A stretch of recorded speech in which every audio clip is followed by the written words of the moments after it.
할렐루야. 오늘도 하나님께서 여러분들을 커튼이 없는, 휘장이 없는 그냥 다이렉트로 주님 앞에, 하나님 앞에 나올 수 있도록 얼마나 감사하게 우리를 생명과 예수 그리스도의 보혈로 뻥 뚫리게 하셨는지 너무나 감사한 일이 아닐 수 없습니다. 제가 어제 주일날 야훼라는 이름에 대해서 말씀을 드렸는데, 여러분이 그 이름을 부르면서 이 앞으로 나오는 순간 하나님은 그 휘장, 그 옛 성도이죠. 옛 언약의 옛 성소, 옛 제사의 휘장이 두 개가 있다 그랬지 않습니까? 성막, 또 성소로 들어가는 휘장, 성막 마당에서 성소 들어가는 휘장, 그 다음에 두 번째 휘장이라고 일컬는 지성소로 들어가는 휘장. 이게 첫 번째 휘장은 뭐 자격 있는 사람들은 다 들어가는 거고 매일 또 들어가야 되는 건데, 두 번째 휘장은 매일 아무나 들어갈 수 있는 게 아니었죠. 근데 그걸 매일 시간에 구애받지 않고 어느 누구든지 신분에 구애받지 않고 들어갈 수 있도록 예수 그리스도 곧 야훼 하나님의 이름을 부르면서 찢어지게 만들어놓고 위로부터 찢어졌다 그랬죠. 그리고 그 안으로 누구든지 그 이름을 부르는 자는 들어갈 수 있도록 허락해 주신 은혜가 바로 이제 예수 그리스도가 이루어 놓으신 역사요 은혜라는 거죠. 오늘 말씀 이제 계속해서 여러분들이 히브리서에 이제 좀 다소 익숙해지시는 중이다라고 저는 믿고 있고요. 말씀드리는 내용들이 구약 성경은 단순한 예표 정도가 아니라 구약 성경에 이야기하고 언급하고 있는 모든 약속과 하나님의 뜻이 신약 성경을 연결을 하면서 신약 시대에 들어와 완성이 되고 있다는 걸로 이해를 하셔야지, 단순히 그냥 옛날 이야기에 이야기한 것들이 이렇게, 또 그때 이야기한 것이 이렇게, 이런 단순히 진행되고 있는 개념들로만 보시면 안 되고, 바로 그것을 이렇게 이룬다라고 이해를 하시면 됩니다. 그래서 예표로 보여주고 또 증거로 보여주고 또 모형으로 보여주고 있는 것들을 실체가 나타났을 때 아주 정확하게 알아볼 수 있도록 우리는 계속해서 훈련을 하고 있는 것이고, 말씀을 연구하는 것이고, 연결을 하는 겁니다.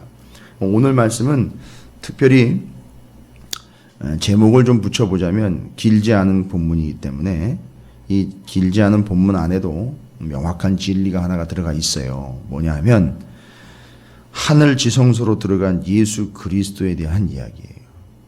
완전히 다른 내용이죠. 다른 내용인데 개념은 잡혀요. 왜냐하면 옛 성소에 들어갔던 제사장이 떠오르니까요. 그런 식으로 이해를 하는 거예요. 옛 성소, 옛 언약의 그 성소와 지성소로 들어갔던 육신의 제사장을 떠올리게 돼요, 우리가. 어렵지 않게요. 그거예요. 그러니까 하늘 성소로 들어간 그리스도 딱 이야기를 들으면 어디서부터 출발을 하는 겁니까? 옛 성소에 지성소로 들어갔던 육신의 대제사장이 그려지는 거예요. 그게 왜 그려지느냐 하면 그걸 예표로 주신 거예요. 그리고 그 모양처럼 그런 개념으로 예수님이 하늘 성소로 들어가신다는 거죠. 자, 이게 예표라는 거는 말하자면 예와 같고 또 비유와 같고 증거와 같은 건데, 비슷하고 닮은 꼴도 있지만 다른 개념도 있어요. 왜냐하면 본질이 이야기하려고 하는 게 이거라는 개념은 아니에요. 그래서 이걸 통해서 이걸 이해시키기 위한 것이지 정확하게 이게 두 개가 딱 일치해버린다 이 개념은 아니에요. 왜냐하면 예수 그리스도하고 육신의 대제사장하고는 완전히 틀리기 때문에 그래요. 그런데 대제사장이 육신의 성소로 들어간 그 개념은 예수 그리스도께서 하늘 성소로 들어간 그 모습과 그 개념과 다르지 않다는 거죠. 그러나 들어간 이는 육신의 대제사장과 예수 그리스도로 다른 거예요. 이 차이를 이제 여러분이 개념을 잡으셔야 되는 거죠. 그거 얘기하는 겁니다, 이제 오늘은. 그래서 일일이 다 설명을 하고 있어요.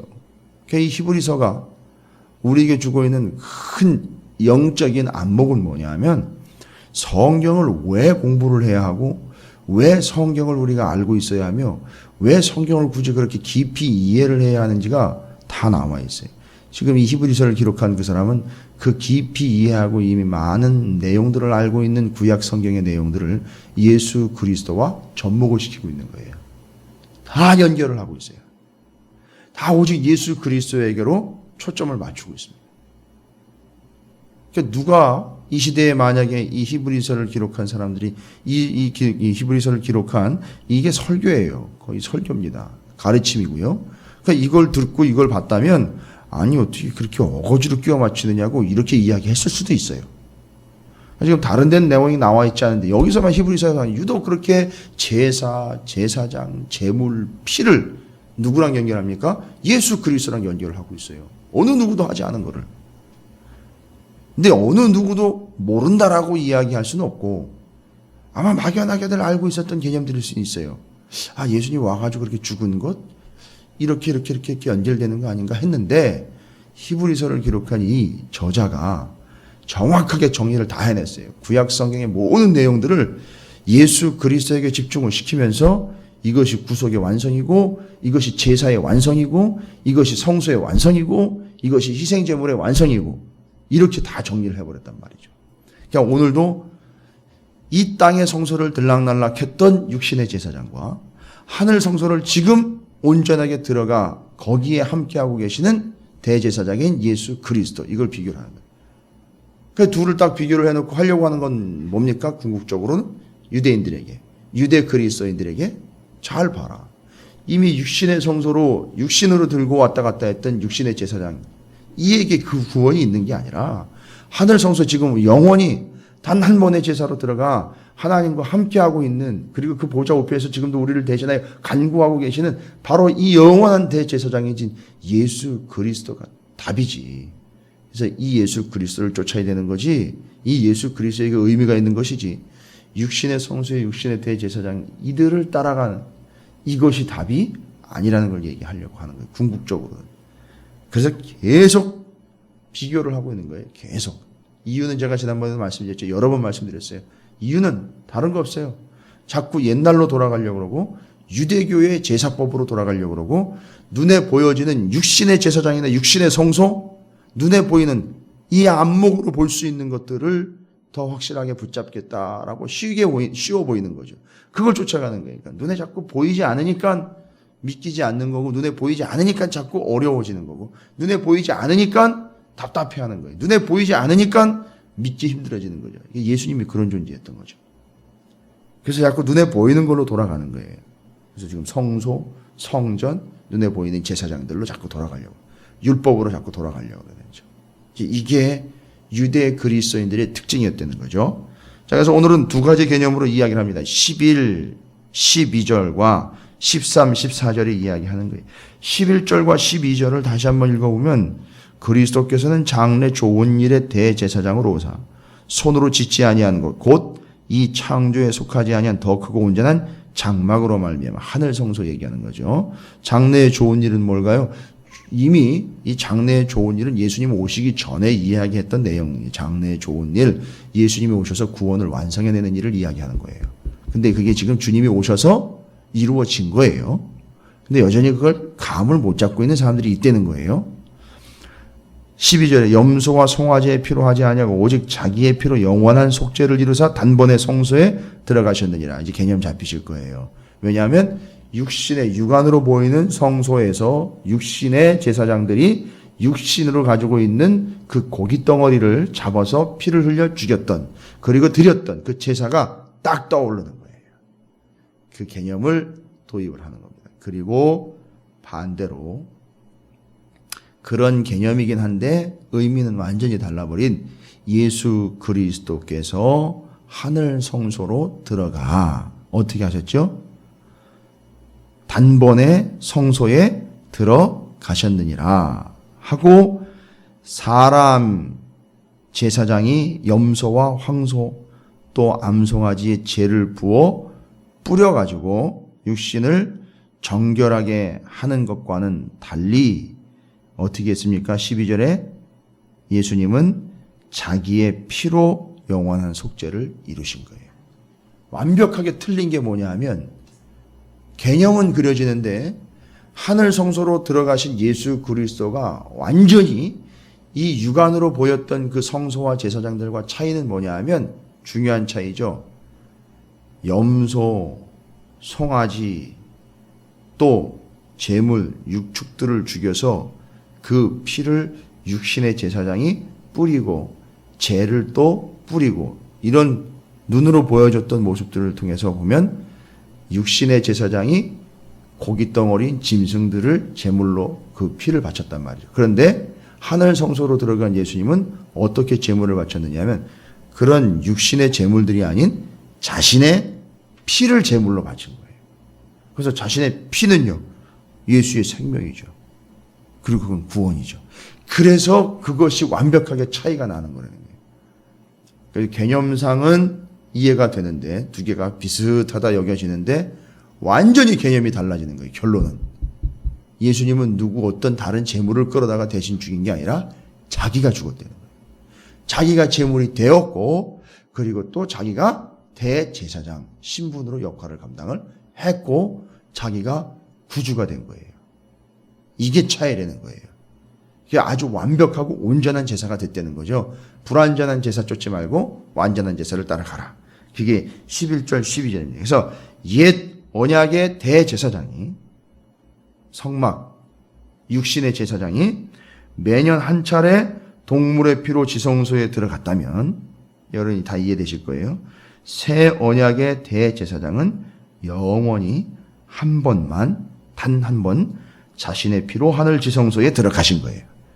그래서 육체의 예법과 관련된 옛 언약의 제사 이것과 장래의 좋은 일 이미 이루어진 일로 이 땅 가운데 오신 예수 그리스도를 통한 단 한 번의 영원한 제사 당신을 들여서 당신의 피를 뿌려서 하나님 앞에 드린 제사 이제는 더 이상 여러 번 다시 드릴 필요 없는 제사 그리고 이젠 단 한 번의 제사를 드린 것을 그걸 믿기만 하면 구원을 얻게 된 우리의 신분. 그래서 지금 여전히 제사를 드리려고 하고 있고 여전히 자신의 죄를 위하여 뭔가 또 다른 것을 속죄하기 위해 해야 한다라는 이야기는 결국 어디로 돌아가는 겁니까? 육신의 성막에서 드리는 제사에 육신의 제사장이 다시 또 제물을 잡아 드려야 하는 그 상황으로 돌아가는 거예요.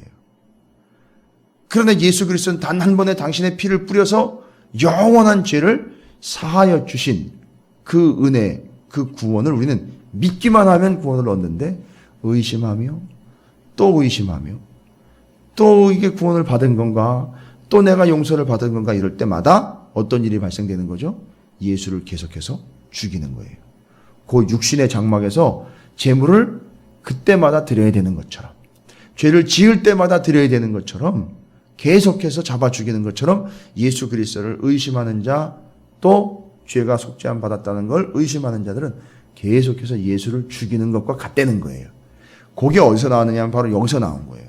그 제사법과 하늘 성소의 제사법과 비교를 하면서 그 얘기가 여기서 나온 거예요. 그래서 11절과 12절은 하나님께서 예수 그리스도를 통해 단번에 이루시고 예수 그리스도의 보혈로 이루어낸 완전한 제사 우리는 그걸 인정하고 믿고 고백하기만 하면 되는 거예요. 우리가 제사를 드리려고 할 필요가 없다는 거예요. 그 사실을 믿기만 하면 되는 겁니다. 그래서 그 예루살렘은 여러분이 아시다시피 손으로 지은 성전이 있는 곳이에요. 그렇죠? 그래서 예루살렘 성전은 손으로 지은 성전이지만 오늘 말씀에서 나와 있죠. 예수님은 당신의 죽음을 통해서 손으로 짓지 아니한 새로운 성전을 짓겠다라고 말씀을 하신 거예요. 다 대비가 되고 대조가 되는 거예요. 그리고 여러분께서도 말씀을 통해서 확인하지만 자, 염소와 송아지의 피 거기에 대응하는 예수 그리스도 당신의 피 이렇게 연결이 되는 거예요. 그래서 지금 11절 12절 안에서는요 비슷한 의미 연결되는 의미이지만 완전히 개념이 다른 대립이라고 그러면 좀 그렇고요. 완벽하게 그 의미들이 새롭게 온전하게 된 개념들로 땅의 성소, 하늘의 성소, 육신의 제사장, 대제사장 예수 그리스도, 동물의 피, 예수의 피 이렇게 비교가 되는 거예요. 그렇게 서로 비교가 되면서 어떻게 보면 대립된다고도 볼 수 있어요. 왜냐하면 지금 상황 자체가 옛날로 돌아가려고 하는 사람들에게는 예수의 피요, 예수님이 들락날락거리시는 하늘의 성소요, 들락날락거린다는 게 그러네요. 지금 계시는 하늘 성소요, 대제사장이신 예수 그리스도요, 그 예수께서 흘리신 피요, 이 개념들이 지금 자꾸 옛날로 돌아가려고 하는 사람들한테는 어떻게 보면 대립적인 개념이 될 수도 있다는 거죠. 그래서 그 사이에서 여러분이 개념들을 잘 정리를 하시면 된다는 거예요. 그래서 땅의 성소, 하늘 성소, 육신의 대제사장, 대제사장이신 예수 그리스도, 동물의 피, 예수의 피. 여기 개념을 완벽하게 잡고 있어요, 지금. 그러니까 지금 우리가 무엇을 바라봐야 되면, 무엇을 생각해야 되면, 무엇을 믿어야 되면, 무엇을 정리해야 되는지가 명확해지는 거죠. 그래서 피는 동물의 피가 아닌 예수 그리스도의 피다. 뭐 피는 곧 생명이죠. 생명이고 속죄를 이야기하는 겁니다. 옛 언약은 동물의 피로 가능했지만 예수의 피는 영원한 속죄를 가능하게 했어요. 자, 이게 신약의 특징이에요. 아주 명확하게 설명들을 다 해줍니다. 근데 여러분 이제 주일날에도 말씀을 함께 나누지만 창세기나 출애굽기를 여러분 해보셔서 하지만 이렇게 설명을 안 해놨잖아요. 그죠? 그 안에 있는 의미를 이렇게 풀어내야 되는 거죠. 왜냐하면 이걸 담고 있어요. 이 의미들을. 그 안에는 이걸 담고 있기 때문에 그걸 깊이 연구하고 묵상하고 배워서 그걸 끄집어내야 되는 거예요. 그러다 보니까 구약 성경 안에는 이런 구속적인 의미, 예수 그리스도의 보혈, 피, 예수의 예표들이 숨겨져 있기 때문에 숨겨진 게 뭐 꼭꼭 숨겨놓은 것이 아니라 의미를 담아놓은 것들이기 때문에 그 의미를 캐내고 발견해내는 게 주 구약 성경이 우리가 해야 될 아주 중요한 작업인 거예요. 근데 이 신약으로 오면 그걸 일일이 설명을 다 해주고 있단 말이에요. 왜요? 구약을 이미 가진 채로 알고 있는 채로 예수님이 오셨으니까 이걸 일일이 다 설명을 하는 거예요. 그러니까 시간이 많이 드는 거고 정확하게 용어 정리가 되는 거고 개념 정리가 되는 거예요. 신약에서는. 근데 구약을 읽을 때는 우리가 그걸 노력을 해야 돼요. 찾아내야 되고 발견을 해내야 돼요. 근데 히브리서를 기록한 히브리서 저자는 어떻게 된 거죠? 그걸 찾아낸 거예요. 정확하게 정리를 또 한 거예요. 그러니까 우리가 이렇게 해야 되는 거예요. 원래는. 성도들이 이렇게 성경을 가지고 해내야 되는 겁니다. 근데 감사하게도 히브리서 기자가 이렇게 해놨으니까 우리는 정리하고 또 넘어가는 거죠. 나중에 또 한 번 더 정리를 하겠지만, 자, 이게 11절, 12절 중요하게 하나님께서 예수 그리스도를 통해서 대제사장이 되신 예수 그리스도께서 당신의 피로 어디에 들어가신 거죠? 하늘 지성소에 들어가셨다. 정리 딱 되는 거예요. 요거를 설명하려고 뭐를 예로 들은 거죠? 뭐가 예표인 거죠? 이 땅의 성소와 육신의 제사장, 송아지 피, 염소 피 얘기한 거예요. 그거 예표고 그게 예표가 되어서 대제사장이 되신 예수 그리스도께서 당신의 피로 하늘 지성소에 들어가셨다. 이게 11절, 12절 내용이 정리가 딱 되는 거예요. 그 다음에 13절과 14절은 그 피의 효과예요. 예수 그리스도의 그 피의 능력, 그 피의 효과예요. 그 동물의 피하고 예수의 피하고를 비교하고 있는 거예요. 그러니까 뭐 예전에 뭐 이야기로 그냥 우스갯소리로 넘어가는 소리 같고 그냥 하는 소리 같고 그러는데 성경을 이렇게 비틀어 쫙 봐라. 거기는 온통 피가 나올 것이다. 구약에서는 짐승의 피고 신약에서는 예수의 피다 이렇게 얘기 나오고 그러는데 그게 그냥 나온 얘기가 아니에요. 지금 히브리서는 9장 13, 14절에서 앞에 11, 11절, 12절에서는 옛 성소, 옛 언약, 육신의 성소, 육신의 언약 이거와 비교해서 영원한 언약인 예수 그리스도가 대제사장으로 하늘 지성소로 당신의 피를 뿌리며 들어갔다라고 이야기하고 있는데 그 뿌린 피가 어떤 의미냐를 13, 14절에서 다시 이야기하는데 그 피와 대조가 되고 있고 대립이 되고 있으면서 개념상 연결이 되고 있는 건 송아지 피고 염소 피고 그죠? 제물의 피예요. 그 피와 이 예수 그리스도의 피는 어떤 차이가 있느냐는 얘기예요. 개념상으로는 이해가 되는데 본질적으로 어떤 차이가 있느냐 이거죠. 이걸 13절, 14절이 정확하게 정리하는 거예요. 동물의 피는 한계가 있어요. 13절 염소와 황소의 피와 및 암송아지의 죄를 부정한 자에게 뿌려 그 육체를 정결하게 하여 거룩하게 하거든. 이게 뭔 얘기냐면요. 민수기 19장 14절부터 19절에 언급된 거예요. 거기에 뭔 내용이냐면 사람의 뼈나 시체를 만졌거나 시체가 있는 장막에 들어가서 부정해진 사람이 있어요. 그런 경우가 생깁니다. 그때는 성결하게 해야 됩니다. 이 사람은 부정해진 사람이기 때문에 어떻게 합니까? 재물을 불사르고 재물을 완전히 태워가지고 하얗게 된 재 있죠? 그 재를 취합니다. 재물을 불사른 걸. 물론 이제 번제단에다가 태웠겠죠. 그 재를 취합니다. 그리고 그 재를 흐르는 물과 함께 그릇에 담아요. 그리고 그 그릇에 담은 그 재물의 재와 물로 섞어 놓은 그걸 우슬초 있죠? 우슬초로 찍어서 뿌려요. 그러면 그 죄가 사함을 받아요. 뭐가 사함을 받느냐면 죄가 사함을 받아요. 그 죄가. 근데 그 죄는 무슨 죄였죠? 부정하게 된 것 이유를 아까 말씀드렸죠? 사람의 뼈를 만졌다든지 시체를 만졌다든지 시체가 있는 장막에 들어갔다 온 그 죄가 사함을 받는 거예요. 이게 그 육신으로 드리는 우슬초에다가 찍어서 재물의 재와 흐르는 물을 섞어서 만들어 놓은 그 정결수로 뿌려서 죄 사함을 받게 된 내용이에요. 그 뼈를 만지든 시체를 만지든 시체가 있는 장막에 들어갔다 온 죄가 사함 받는 거예요. 요게 재물이에요. 요게 재물이 갖고 있던 의미고 그게 동물의 피가 가지고 있는 의미예요. 그 피를 흘린 재물이 가지고 있는 의미입니다. 그게 한계가 있잖아요. 생각을 해보십시오. 그 사람 존재 자체가 용서를 받고 구원을 받는 개념이 아니라 그 사람이 지은 죄 그것이 용서를 받는 거예요. 이게 육신의 제사의 한계라는 거예요. 그거 얘기하는. 그래서 동물의 피는 그 행하고 범한 죄의 항목에 대해서 용서를 받는 거예요. 그걸 이야기하는 겁니다. 그래서 동물의 피가 가진 한계, 반대로 그리스도의 피가 지닌 속죄의 효과의 차이를 이야기하는. 그래서 그 두 피의 차이를 명확하게 얘기하고 동물의 피는 육체의 죄를 육신의 죄를 정결케 했다면 육신이 지은 죄를 정결하게 했다면 여러분 예수 그리스도의 피는 어떤 겁니까? 예수 그리스도의 피는 더 확실한 속죄를 이루는데 어떻게 속죄를 이루느냐면 이게 성령의 사역이에요.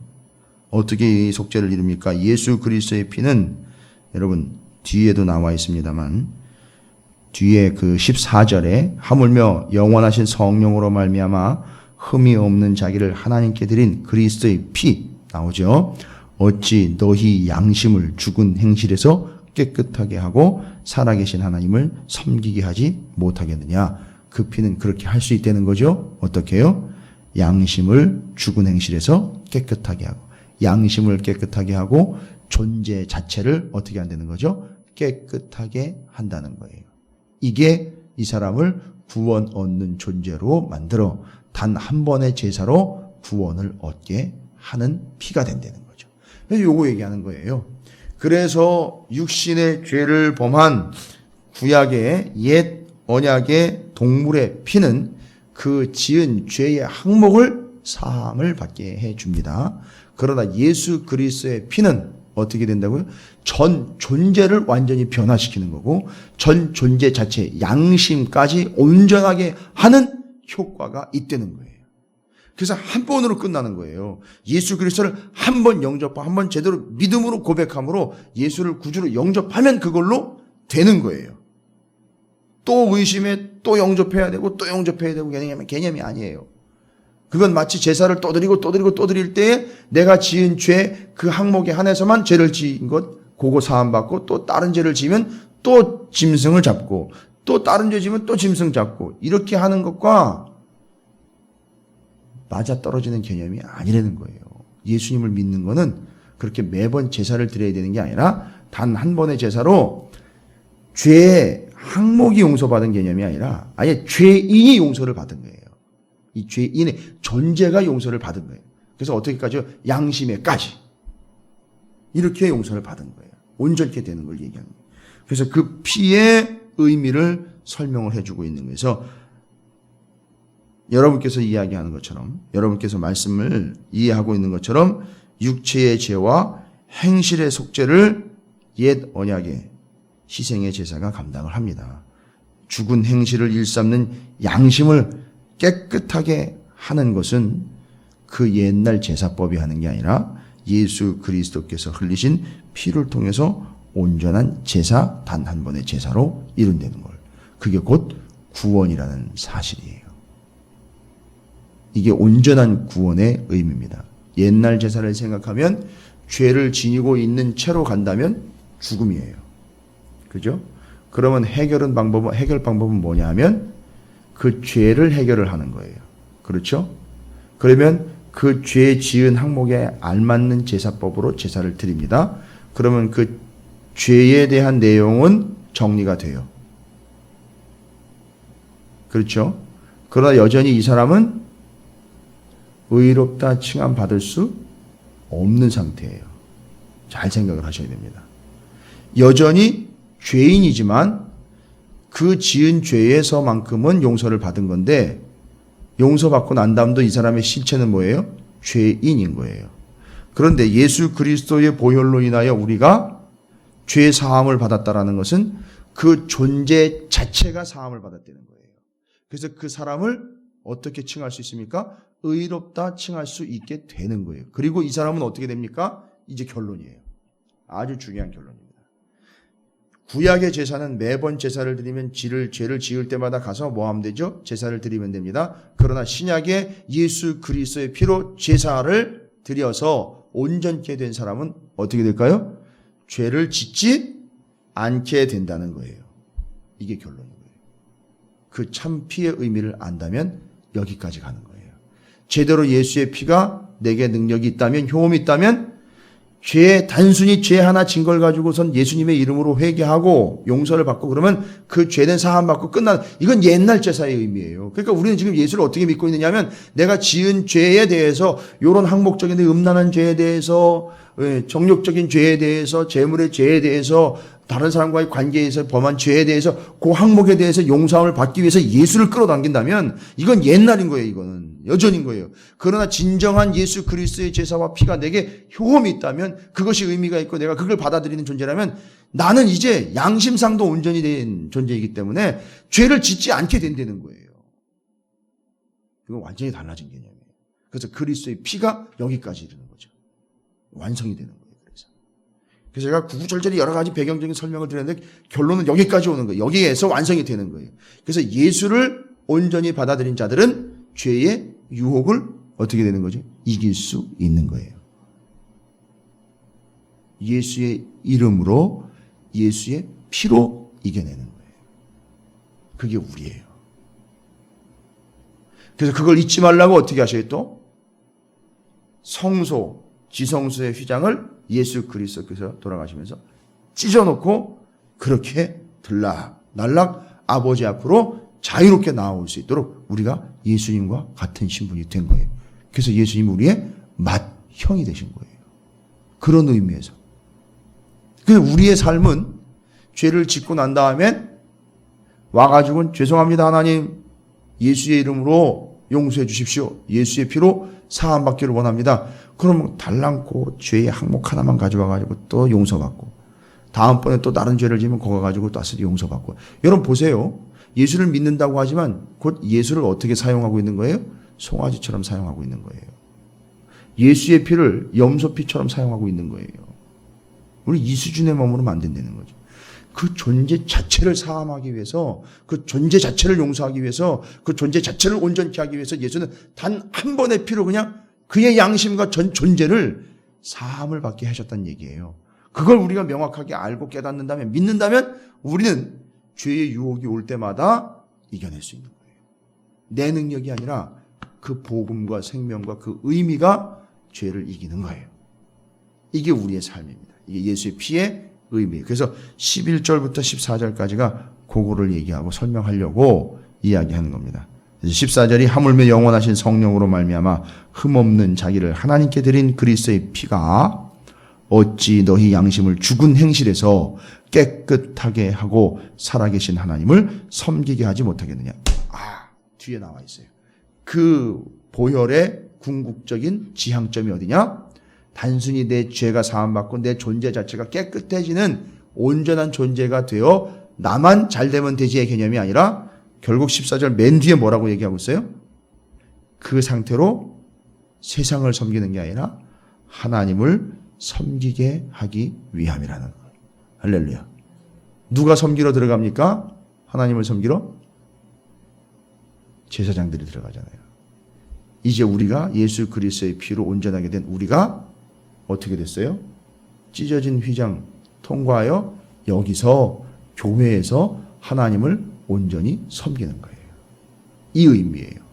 여러분이 이 세상에서 하나님을 온전히 섬기도록 하기 위하여 예수 그리스도의 그 피의 의미를 온전하게 받아들인 이들이 됐다는 거예요. 궁극적 목적은요, 나 잘 먹고 잘 사는 개념이 아니라 하나님을 온전한 자로 섬기게 하기 위함이라는 거예요. 이 목적을 잊지 마세요. 하나님을 온전히 섬기게 하기 위함. 예수 그리스도의 피로 온전케 된 여러분의 신분이에요. 다른 거 없습니다. 세상에서 잘 살라고? 아니요. 세상에서 좋은 위치를 차지하라고 예수님이 피 흘려주신 게 아니라 그 온전한 삶의 자세, 그 온전한 존재를 가지고 다른 거 아닙니다. 하나님을 섬기라고. 딱 이거 하나 정리가 된 거예요. 14절이 중요한 의미들을 다 담고 있습니다. 하늘 성소, 이 땅의 성소. 하늘의 성소로 들어간 대제사장인 예수 그리스도, 이 땅의 제사장들. 동물의 피를 뿌린 이 땅의 제사, 예수의 피를 뿌린 하늘 성소의 제사. 그리고 그것이 단순한 죄의 항목을 용서함 받는 수준을 넘어 존재를 용서하는 수준. 그리고 존재가 용서함 받은 그 존재는 목적이 뭡니까? 하나님을 섬기도록 하기 위함. 이게 다 정리가 된 겁니다. 11절부터 14절까지의 내용입니다. 여러분, 이것은 여러분이 여기서 영적인 의미를 다시 캐치해내는 게 아니라 이건 이해를 해야 돼요. 그리고 이건 여러분이 정리를 하셔야 되고 명확하게 공부해서 습득을 해야 되는 거예요. 정리를 해놔야 되는 내용입니다. 여기서 또 다른 영적 의미를 캐치를 해가지고 해석이 분분한 내용이 아니라 정리해서 여러분이 명확하게 선포하고 이해하고 계시면 되는 내용이에요. 왜요? 딴소리 하지 않도록. 다른 데로 돌아가지 않도록. 11절부터 14절까지를 오늘 하루 동안 또 짧은 구절이니까 묵상하시면서 정리하시고 그 피, 또 여러분을 하나님을 섬기게 하기 위함이라는 의미를 정리를 하시면 되겠습니다. 자, 그 말씀을 좀 붙잡고 오늘 한 날을 기대하시면서 여러분은 이미 예수 그리스도의 피로 존재까지도 온전하게 된 의롭다 칭함받는 예수를 믿는 자들이 되었습니다. 여러분의 삶은 그렇게 하신 이유는 하나님을 섬기기 위함이라는 거예요. 세상을 섬기기 위함이 아니요, 세상은 구원해내야 될 대상이고 여러분은 하나님을 섬기라고 그 온전한 피의 효과를 누리게 된 자들이에요. 그래서 오늘 한 날 이 의미와 이 믿음을 가지고 하나님을 온전히 섬기는 날이 되게 해달라고 말씀을 기억하시면서 주의 이름을 크게 한번 부르시고 기도하도록 하겠습니다.